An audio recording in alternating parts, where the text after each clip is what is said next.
Mitch Steele joins me this week to discuss craft pilsners and brewing a pilsner. This is BeerSmith Podcast number 327.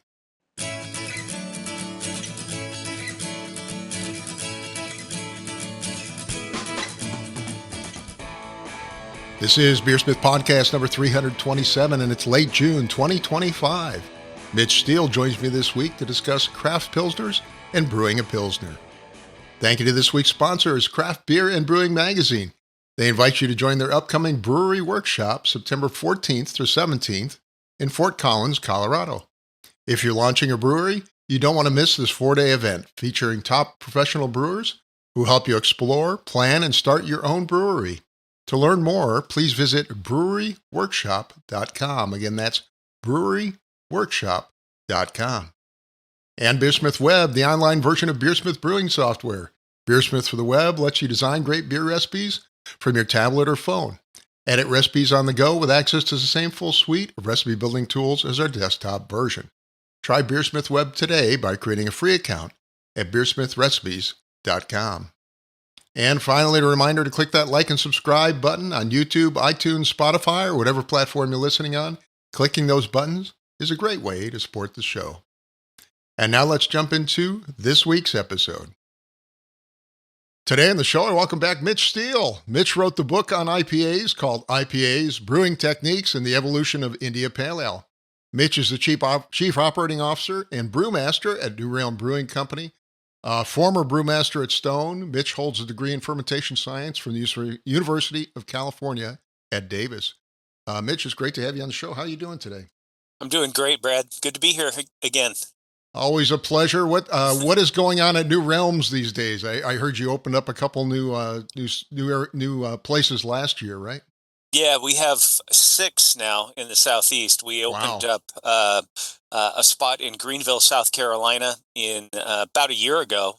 And then in November of last year, we opened up a spot in Suffolk, Virginia, which is near Norfolk. And yeah, so we've been able to grow despite the challenges of the business and expand where we sell our beer. So that's been good. It's been it's tough. Beer sales are tough everywhere, but we've had a great sales team, and they knew what buttons to push to get our beer into some stores. And, so yeah, good. I think you were telling me you're selling out of Aldi now or something like that. We are, yeah. We've been making some beer for Aldi, so that's been really good for us. So yeah. Good. Can you go over real quick? Which locations are you open at now? So you've got obviously the flagship in Atlanta, which I think is where you're located, right?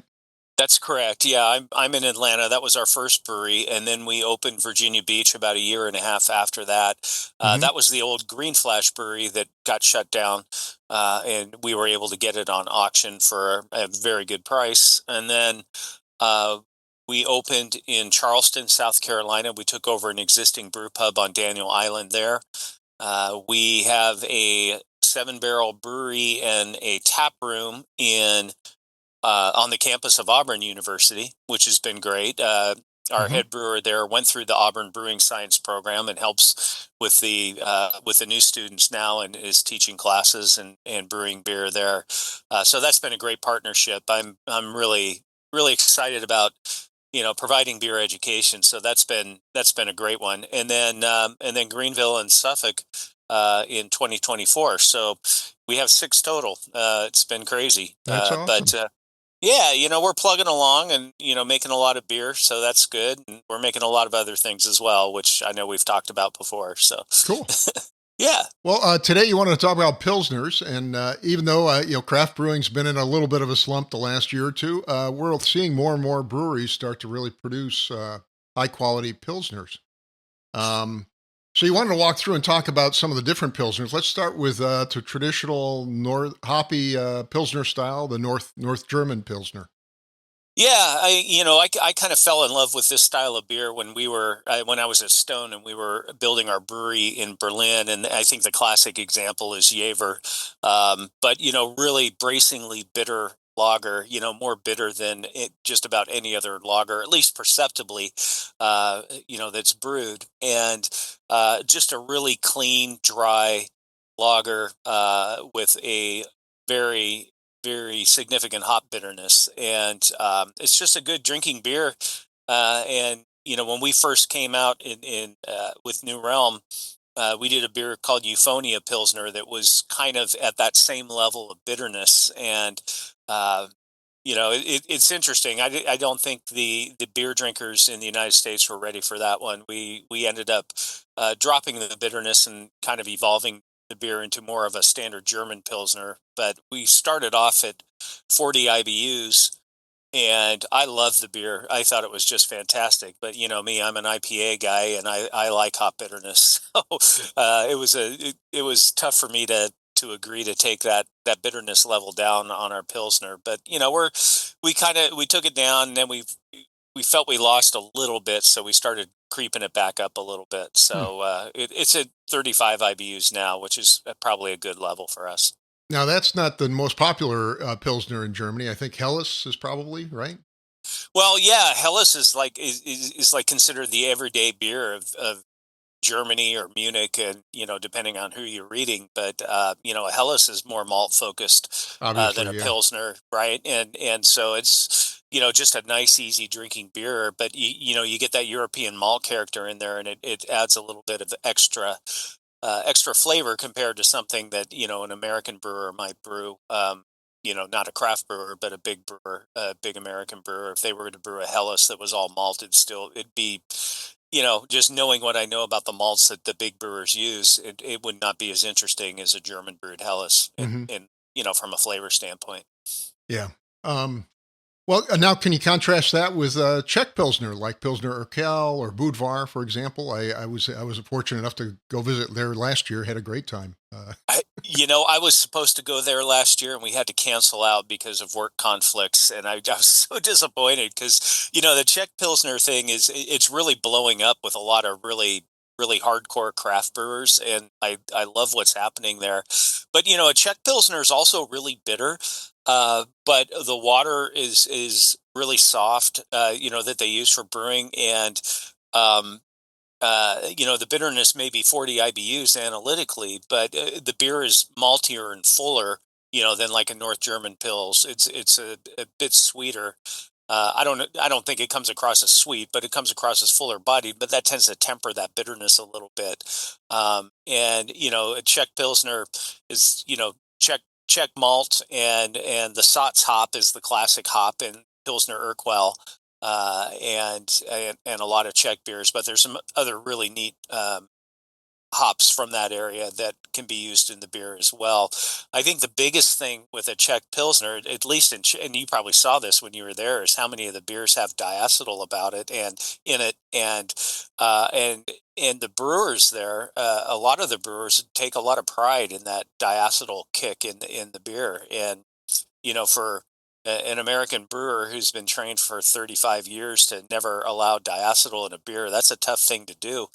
Uh, but I didn't. I that's didn't kind of a notice a lot hallmark. of. Personally, I didn't No, notice a lot of diacetyl. What struck me was just how fresh the beer was. It was just yeah, so fresh and smooth. You know. Um, yeah, and I think they age their beer longer than just about anybody. So I think you get that really fresh character, and it's. I think they're really special, and we have our brewer in Charleston. His name is Jeff. He's brewed a number of Czech pills. For the tap room there, and that's been really great because when I go down there, he's always got one on tap, and I enjoy drinking them. He uses a pretty high quality Pilsner malt. Usually, it's a German origin, but it's one that's used in a lot of Czech Pilsner beers. So, really like what he's done with that.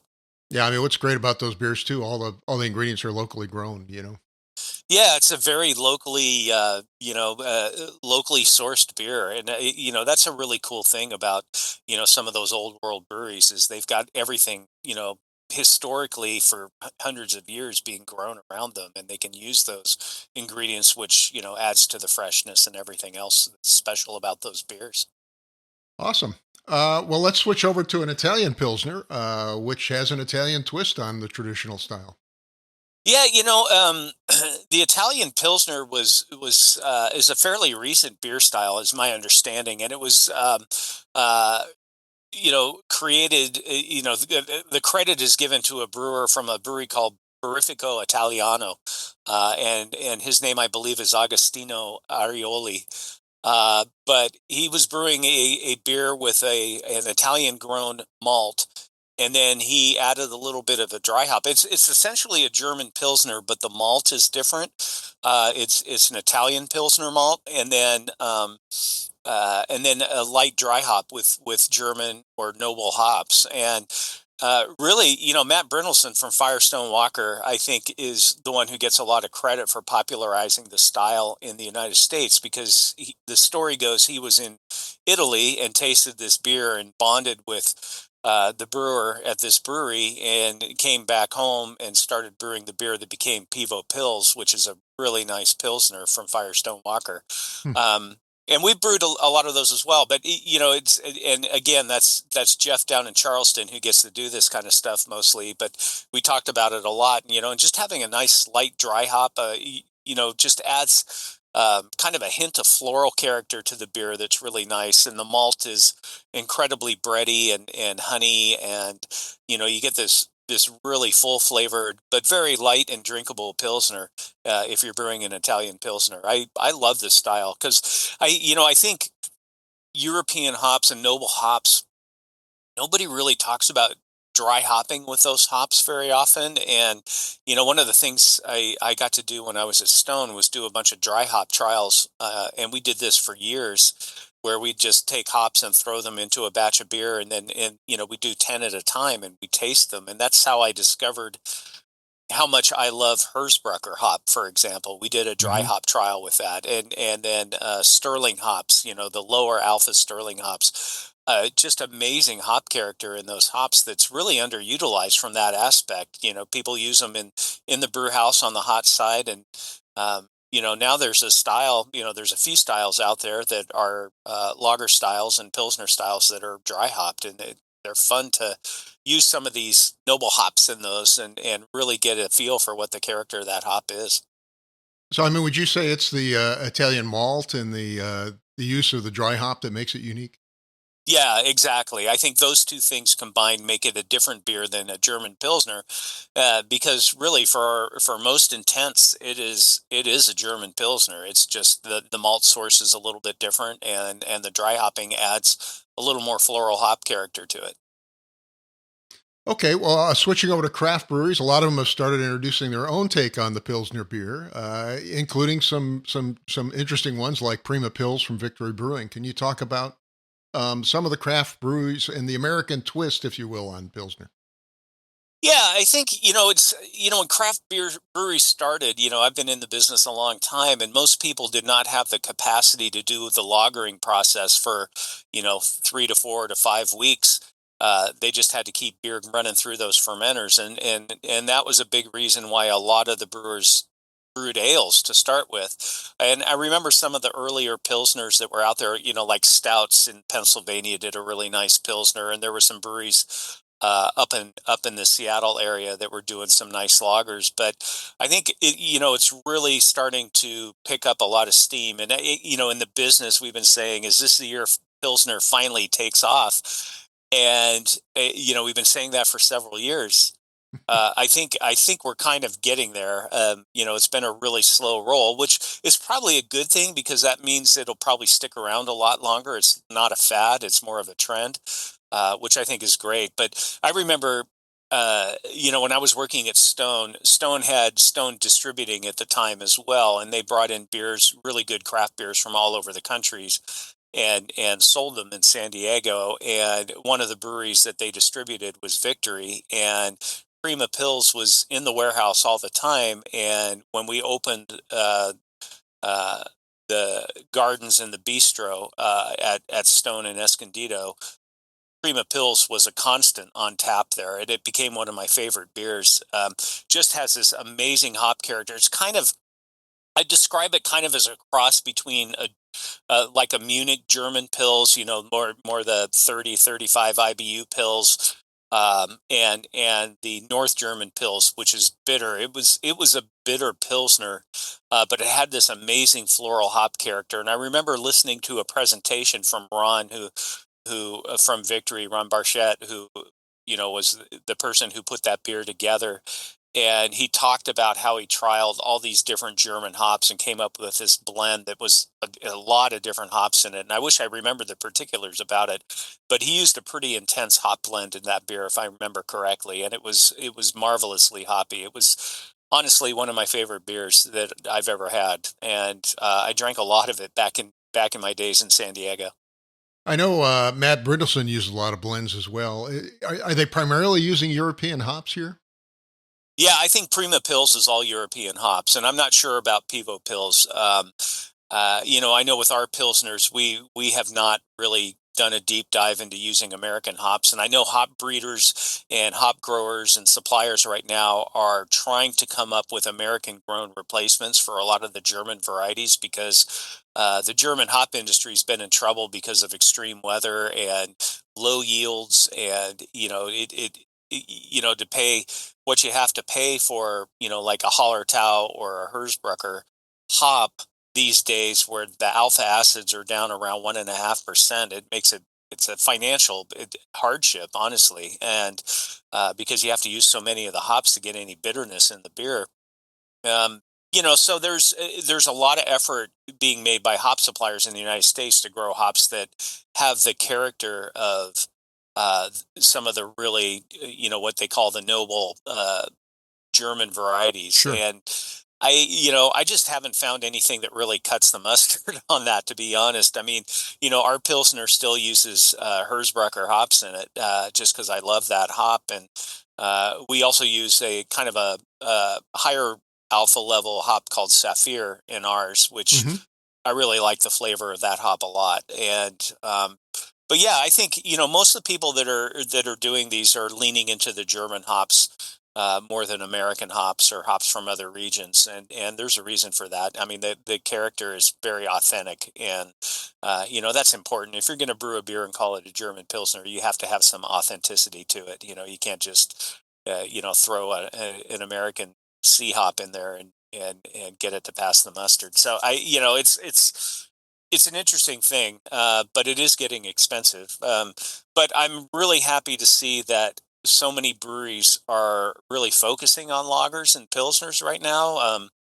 There's a brewery here in Atlanta called Halfway Crooks, and that's pretty much all they do. I mean, they do have a couple IPAs, but they're all about the European lager, and they brew a Belgian Pils and German Pils and Czech Pils, and they brew a Kolsch, and that's really what they're known for. And it's nice to see that a brewery like that is kind of veering off in that direction is quite popular, and the brewing community loves that brewery. So it's nice to see, and I've been pretty pleasantly surprised in our brewery at how popular our lagers have been. And we do a German pils that we really like. It's called it was called Euphonia when we first started, Euphonia Pils, and we renamed it this year. Euphonia turned out to be a really bad name. Nobody knew how to say it. A lot of people called it Euphoria, including people on our own team, and so we we set out to change the name this year and the branding on it this year, and we're going to re-release it in cans in January of 26. But the beer's the same. It's a 5%, 35 IBU pilsner with a lot of Hersbrucker and Sapphire hops, and it's one of my favorite beers that we brew. Hmm. Now, has there been a push at all to Americanize the Pilsner style or not? Yeah, yeah, I think there is. There's an American Pilsner category at the GABF. It's kind of, I think it's kind of gray area as far as what the style really is. But for most people, when they talk about something like an American Pilsner, it's all malt and all Pilsner malt, and may use a different type of a blend of hops.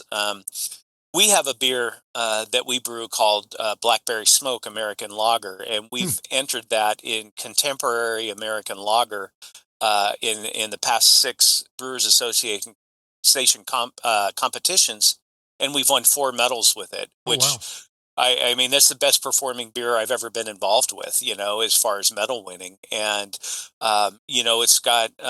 It's got mostly German hops in it, but we use Steiner lemon drop in it a little bit, and I got that clue from Mike Sutton, who's been working for Steiner for many, many years, Hop Steiner.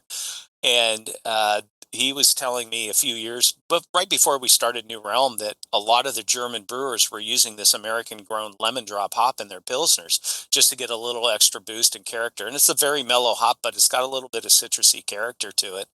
But the blackberry smoke is Herzbrucker and Saphir and lemon drop, and we've entered it Hmm. contemporary American lager, and we've done very well with it. And the Pilsner would just be more of an all malt version of that, maybe a little bit higher BU level. But that's that is a style that I think people are starting to really look at and really brew, just to create a lineup of nice Pilsners and lagers in their brewery. Well, as craft pilsners have grown, we're starting to see some new sub-styles emerge. I thought we'd cover a few of those, starting with Imperial Pilsners. What's an Imperial Pilsner? So in my mind, an Imperial Pils is just a big alcohol Pilsner. It's just brewing the pils. Most Pilsners are somewhere around 4.5 to 5.5% alcohol. And brewing one at 7 to 8% alcohol. You could make the argument that it's more like a malt liquor, but it's not. An Imperial Pilsner is just a strong Pilsner, and it's got some hop character to it. I know some people, and this is a style that kind of started everything in my mind, as far as hoppy Pilsners, because people were using a light dry hop, more like the Italian Pilsner technique than some of the other styles that we're going to talk about. But, a light floral German dry hop in a big alcohol Pilsner is a pretty nice beer. I don't see them brewed very much anymore, but there was a period probably about 10 years ago where people were starting to play with the style. And I think it's a fun style. I don't know if there's an official category for this one or not, but I do like the style. Um, and I think it has a lot of flavor in it. It's not a style I would drink a lot of because I don't drink a lot of high alcohol beers anymore, but it just tastes great. It's like a concentrated Pilsner, as far as flavor impact. So, I mean, you're pushing up the alcohol. Are you pushing up the bitterness as well? And how do you balance it out? Yeah, you have to bump the bitterness up, but you don't want to go IPA levels, you Right. don't want it to be bracingly bitter. You just want balance. So, probably 35, 40 IBUs is where you want to be with a beer like this, assuming, it ferments out and it still has a fairly dry finish and is fairly crisp. If it's sweeter, you could go higher with the BUs. Hmm. And then, of course, if we move on to the inevitable cross between the dominant IPA, which leads us to an Imperial Pale Lager, right? Yeah, the IPL, the infamous IPL. IPL, right? It's funny. These really made more of an impact, I think, in the beer world than an Imperial Pilsner. And for a while, I was a little confused about how they were different. But in talking to a lot of brewers before we ever brewed an IPL, what I learned was most brewers, the way they approached this style was just to brew an IPA and ferment it with Pilsner or lager yeast and go through a cooler fermentation, dry hop it, and then go through a very long aging and maturation Hmm. process.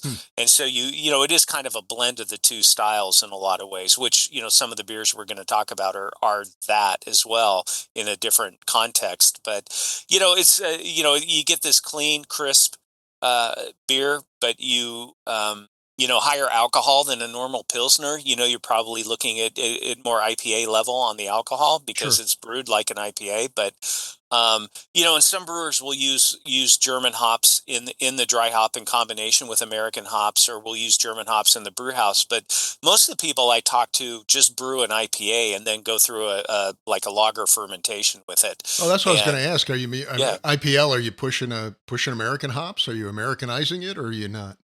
yeah, you would, because Yeah. you're essentially brewing an IPA and using a different yeast and fermentation profile on it. And Hmm. so it tends to taste more like an IPA than a lager, but it's got some crispness to it. And if you use Pilsner malt, you get a different malt character. And if you use Sure. German Pilsner malt, you get that breadiness and everything that you look for in a German Pilsner malt, which can play well with American hops, I found. Hmm. And another variation very close to that, the West Coast Pilsner. How, Yes. how close is that to a West Coast IPA or an IPL? Well, it's so a West Coast Pilsner is a true blend of two styles, and this was something that apparently was developed out in Los Angeles by Highland Park Brewing in like 2015 or 2016, I believe. So I probably was not around in Southern California when this thing came out, but my understanding is that the brewer Bob Coons at Highland Park just had a pilsner that he put into a cask, and just to see what would happen, he dry hopped it like an IPA in the cask and loved the beer, and then decided to just start making it. And really, this is one of those beer styles that really in the last 5 years or so has taken off in Southern California, and a lot of really good IPA brewers have brewed it. And really, just to put it kind of the baseline of the style is that it's brewed in the brew house like a pilsner, including the hopping, the bitterness level, the alcohol content, the original gravity. But then as it goes through the fermentation with a lager yeast, it's dry hopped like an IPA. So Hmm. essentially, it's a pilsner that has an IPA dry hop in it, which makes it different than an India Pale Lager, which is more like an IPA as far as alcohol strength and bitterness. This is more like a pilsner in alcohol strength and bitterness, but then you've got this massive American dry hop character in it. And a lot of brewers are using Southern Hemisphere hops in this style, and trying to get some of that wine grape, Sauvignon Blanc character and that kind of thing in this. And we've really had a lot of fun with this style. Huh. We brewed several of them, and again, Jeff, our brewer in Charleston, had the first opportunity to brew one, and we've brewed a few since then. And I really like the style because, like I said earlier, I'm not drinking as many high alcohol beers anymore, but I still love IPA, and I love that hop punch. And a West Coast Pilsner gives you that in a lower alcohol beer, and it's got this very crisp finish that really kind of tones down the bitterness, and the bitterness is low to begin with, and so you just get this beer that's massively hoppy and aromatics and flavor, but has a clean, crisp finish, and that's not doesn't have a lingering bitterness, and it's a very easy beer to drink, and you feel like you're getting just a maximize the flavor of the hops in it. I like the style. I think it's a really fun style. One of the things that's interesting, and I learned this just recently, is that some of the beers that are being entered in the American Pale Ale in the World Beer Cup and the Great American Beer Festival were actually brewed as West Coast Pilsners. Hmm. And I thought that was pretty interesting because that's not, what I thought an American Pale Ale was, obviously. But, then, at the most recent World Beer Cup, Sierra Nevada Pale Ale won in an American Bitter category instead of American Pale Ale. So the I think what people are perceiving as American Pale Ale is going through a shift right now to a lighter, more golden beer with a more intense hop character. And I don't know if I don't have an opinion on whether that's a good thing or not. I like the classic American Pale Ale, but the idea of brewing golden beers that are light in alcohol and are crisp and have a huge hop presence, I do like that. Hmm. Well, the West Coast IPA again, they're using American hops or the New Zealand, In the dry Australia. hop, Yeah, for the dry in hop. the dry hop, and most of the people, So would you use German hops in the actual boil? yeah, Oh, yeah, okay. and so you get that soft bitterness that you get from German hops, and you don't get the bitterness. You get a moderate level of bitterness. In between 30 and 40, and you get this really, in my opinion, German hops give you a softer bitterness. And if you're using soft brewing water instead of hard brewing water, that's going to soften the impact of the bitterness even more. And yeah, so it's like it's a pilsner all the way through the brew house, and even through fermentation until you get to the point where the fermentation's done and you throw in some dry hops, which are typically IPA levels and Hmm. IPA hop varieties. Interesting. Yeah, it's a Well, I fun recently style. did it. Go ahead. I'm sorry. No, I'm just saying it's a fun style. It's a really easy drinking style, Yeah. and it's really popular in our tap rooms. People that know what that style is or have heard of it are very curious to try it. Hmm. Well, I recently did a podcast with John Palmer on cold IPA, but I thought I might bring that in and talk about cold IPA and how that fits into the styles we've been discussing. Yeah, so cold IPA kind of fits in between the last two beers, Yeah. I think. Um, and this was one that was that came about in Portland, Oregon. That was Kevin Daly was his name, and he was brewing at a brewery called Wayfinder in Portland, and he came up with this dry hopped lager style that he named cold IPA.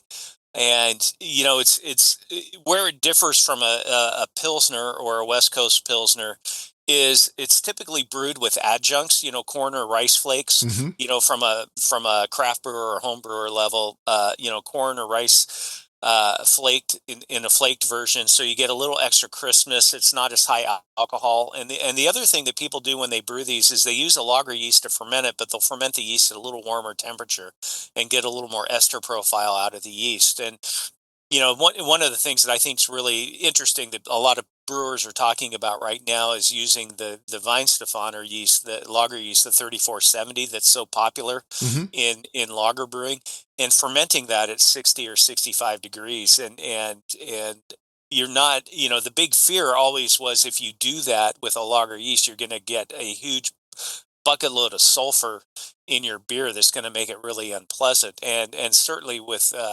I think with a yeast like the Augustiner yeast, which is also very popular, that yeast tends to throw more sulfur anyway.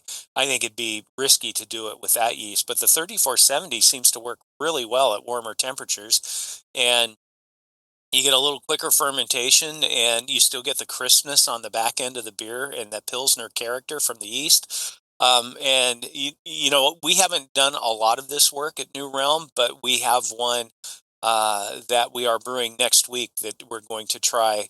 We brewed one last week in Charleston. I went down to Charleston and brewed with Jeff. And we brewed one with the 3470 yeast just to see how the warm temperature would go. It wasn't a cold IPA; it was actually a West Coast Pils.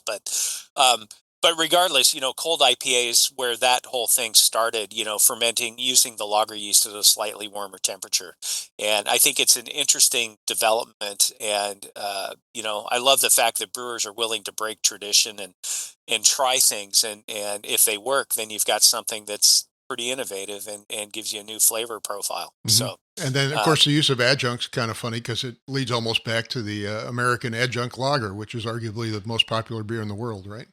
Yeah, exactly. And for so long in craft beer, adjuncts were just something that was shunned.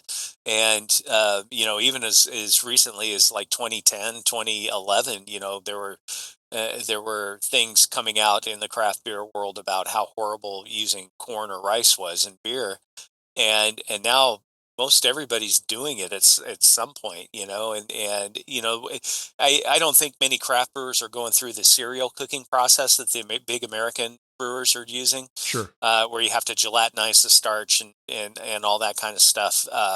But when you use flaked rice or corn, it's already Yeah, it's pre-gelatinized through pre-gelatinized. that Yeah. price. Yeah, so you don't have to do the cooker process, and it's quite simple to use. The interesting thing I think about that is, and I deal with this a lot, is, for years the argument was that the big brewers used rice and corn because it was cheaper than malt.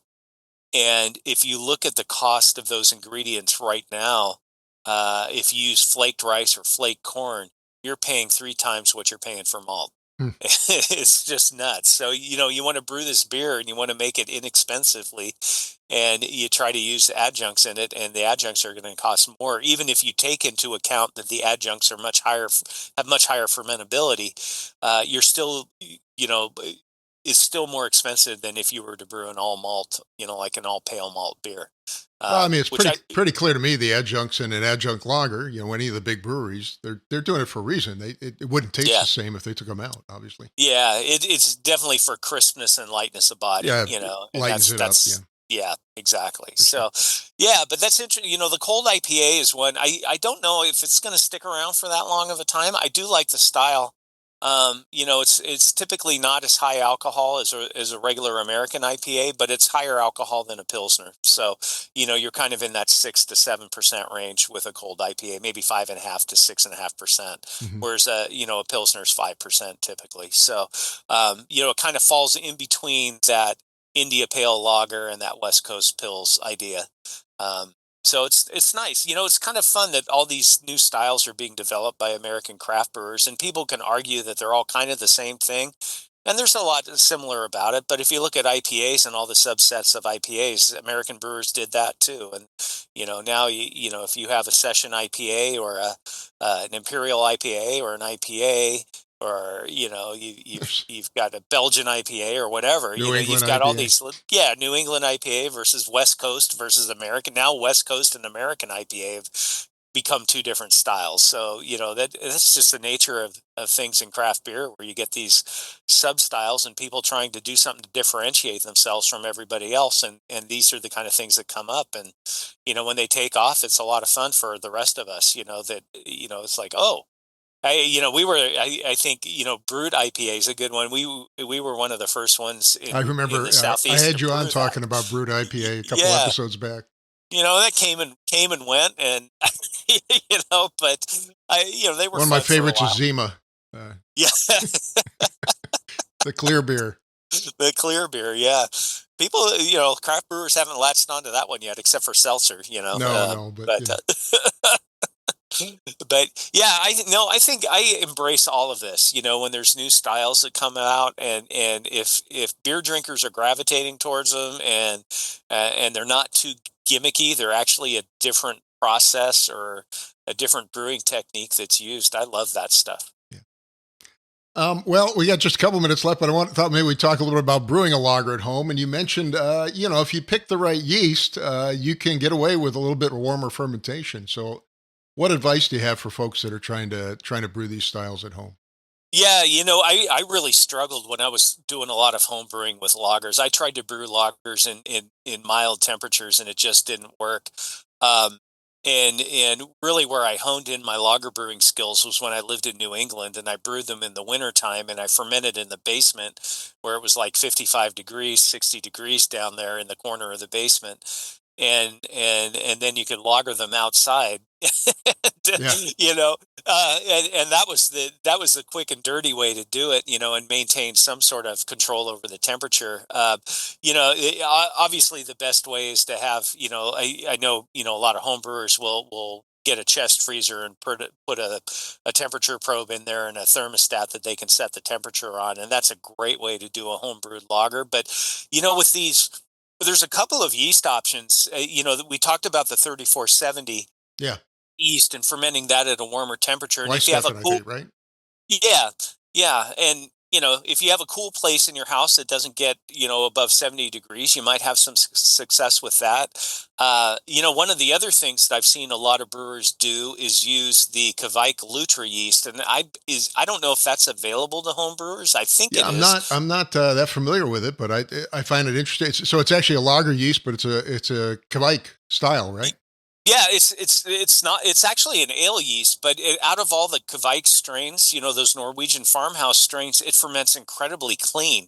Hmm. And we brew a beer with that strain that is very lager-like, and we don't let it get up to 90 degrees like a lot of people using Kveik yeast do. We cap it off at about 75, but it ferments out in less than a week, and then we age it like a lager, and it is, you get a little more ester character, you might get a little pineapple character off of it, but it does a reasonably good job at creating a lager profile in the beer, and I've been really pleased with the yeast. It's been a lot of fun. Now, purists are going to snub their noses at this because it's not technically a lager yeast, but it performs and produces a very similar result. And for if I was home brewing lagers these days, I'd definitely be leaning into the Kveik Lutra yeast. Hmm. Now, what about using something like a Kolsch yeast, which gives you almost a lager finish? Yeah, absolutely. I think that's a great way to do it. And Kolsch yeast is you get a little bit of ester character off of it, and we played around with a lot of Kolsch yeast. It's at New Realm, Hmm. and there are a couple of them that really throw some very nice, like, white wine esters. They're not big Interesting. fruit bombs or anything. They're Which just do kind you of know? Which this. do you recall which ones or? Well, the one that comes immediately to mind is the Lallemand Kolsch yeast, which I'm not even sure they're making anymore. But it was a dry yeast, Hmm. and uh, boy, it was you'd ferment that at 65 to 70 degrees, and you get this beautiful um, light wine character to it that just blended really well with the hop character, and it made for a beautiful beer. So, I think that's a great idea. Do you have any other quick lager brewing tips? Um, Not really. I love brewing lagers, but we're pretty traditional in the way we approach it. We do a stepped cool down. We do not lager as long as some brewers. I will say that. Well, We have that's a good question. How long do yeah, you lager? we Because go, we, obviously time is money. yeah, exactly. And we're tight on fermentation capacity, but our traditional lagers, we go 28 days from fermenter full to the end of the process, and Hmm. typically that allows for a 21-day lagering process, and we do a step cooling process. So we'll start at diacetyl rest, which for our lagers is probably about 58 degrees Fahrenheit. Sure. And then we just step cool it down a couple of degrees every day till it gets down to about 31, 32. And that allows the yeast to stay active and really working on maturing the flavors and taking up those yeast characters that were produced during the fermentation and cleaning them up. And we just kind of stuck with that because it works. We You haven't don't played go around straight with to it a too cold much. crash. I know some people do. Yeah, we don't. We do it very slow, and that's the idea is just to make sure that we take up all the acetaldehyde and diacetyl that maybe have been produced by the yeast during the fermentation, and just really smooth out the flavor. Keep it because if you cold crash it, all the yeast is going to settle out pretty quickly, and you're not going to get that activity. And that's something that we developed pretty early on at New Realm that we learned from some other brewers, and certainly AB, they lagered their beers fairly warm Hmm. by today's standards. I think they were lagering at 48 or 50 degrees, which is very warm.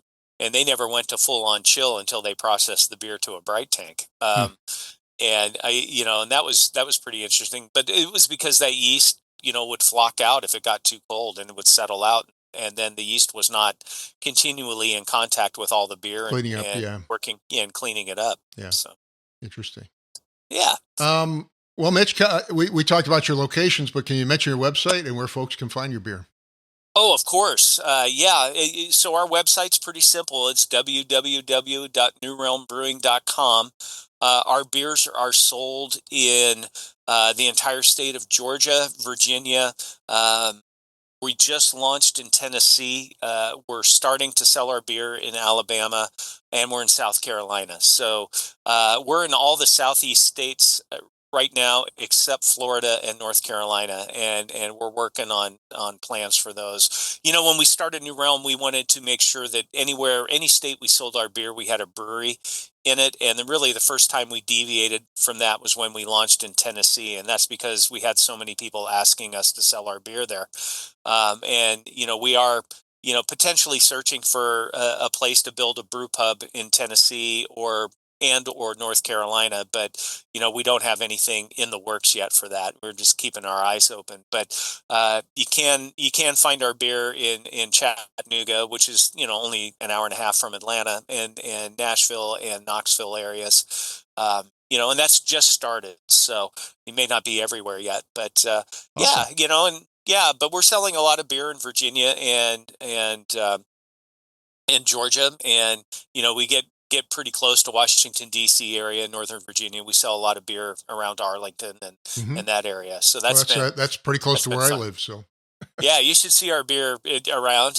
It's we sell a lot of hazy like a fox in Northern I Virginia. have seen it around. So Yeah, yeah. Yeah. yeah, that's our number one selling beer. So that's what our sales team leads with when they go into an account. People will usually try it, and then once their customers start drinking it, it stays on in a lot of places. Our Pilsner's also done really well on draft too, which makes me very happy. Well, Mitch, your closing thoughts on the Pilsner and sort of the craft lager trend we're seeing here? It's one of those things that I'm on the board of the Brewers Association, and Sure. I get a lot of information through those activities, and then also our company, our CEO is pretty well connected with a lot of people in the beer industry that study the industry, and really it's been a trend for several years now that people are gravitating towards lighter beers and easier drinking beers, and we're seeing that, and finally we're seeing that in craft beer, and a craft brewery they can pull off a great pilsner is doing something special. And it's funny. I always tell our salespeople that if brewers spot a trend or start creating a trend or start drinking, a different beer, we need to pay attention to that because brewers are the ones that are at the forefront of these new trends. And for years, brewers have evolved from looking for IPAs when they go into another craft brewery to looking for pilsners. And they're like, first beer I get anytime I go into a craft brewery is a pilsner, and just I think that's this. true. Yeah. Yeah, and and if you go out to Denver, like for Great American Beer Festival or any sort of brewing event, the crowds at Bierstadt Lager House are huge, I right? have And been there myself. yeah. So I think that's a sign. I think that's a sign that this is coming and it's going to stick around. And I still think IPAs are the number one thing in beer, and rightfully so. But I do think the loggers are coming on quickly behind now, and that's been a slow developing trend, but I think it's really taken off. I think it's a good trend. I'm actually kind of happy about it. Me too. I love a good pilsner. And a nice light, easy drinking beer with a ton of flavor that really works for me right now. Yeah. Well, Mitch, thank you again for coming on the show. Really appreciate you being here. Of course, Brad. It's always fun to talk. Always a pleasure to have my guest, Mitch Steele, author of the book IPAs and also brewmaster at New Realm Brewing Company. Thank you again, Mitch. Thank you. A big thank you to Mitch Steele for joining me this week. Thanks also to Craft Beer and Brewing Magazine. They invite you to join their upcoming brewery workshop September 14th to 17th at Fort Collins, Colorado. If you're launching a brewery, you don't want to miss this 4-day event featuring top professional brewers who help you explore, plan, and start your own brewery. To learn more, please visit breweryworkshop.com. Again, that's breweryworkshop.com. And BeerSmith Web, the online version of BeerSmith brewing software. BeerSmith for the web lets you design great beer recipes from any browser, including your tablet or phone. Edit recipes on the go with access to the same full suite of recipe building tools as our desktop version. Try BeerSmith Web today by creating a free account at beersmithrecipes.com. And finally, a reminder to click that like and subscribe button on YouTube, iTunes, Spotify, or whatever platform you're on. Clicking those buttons is a great way to support the show. I'd like to thank you for listening, and I hope you have a great brewing week.